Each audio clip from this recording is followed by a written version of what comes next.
La rue continue de gronder au Soudan pour réclamer un gouvernement civil. Les manifestants qui tentaient d'avancer vers le portail sud du palais présidentiel ont été violemment réprimés par les forces de l'ordre. Selon un bilan officiel, en plus des dizaines de blessés, un manifestant et un général de police ont été tués, faisant redoubter une nouvelle flambée de violence dans le pays quelques jours après le lancement d'un dialogue sous l'égide de l'ONU. De son côté, la télévision Al Arabi a indiqué qu'une de ses équipes de journalistes avait été arrêtée alors qu'elle couvrait les manifestations.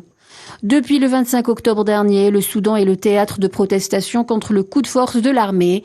Le 21 novembre, le chef de l'armée, Abdel Fattah al-Burhan, et Abdallah Hamdouk, ancien premier ministre, ont signé un accord dans lequel les deux parties se sont engagées à travailler ensemble pour mener à bien la transition démocratique du pays. Cependant, le 2 janvier dernier, Abdallah Hamdouk a démissionné de son poste à la suite des protestations violemment réprimées, rejetant son accord avec al-Burhan. Depuis 2 semaines, les Nations Unies tentent de faire revenir tous les acteurs à la table des négociations. L'émissaire de l'organisation internationale à Khartoum assure n'avoir eu aucune objection de la part des militaires, alors que bon nombre de civils ont pour leur part rejeté l'idée d'un dialogue.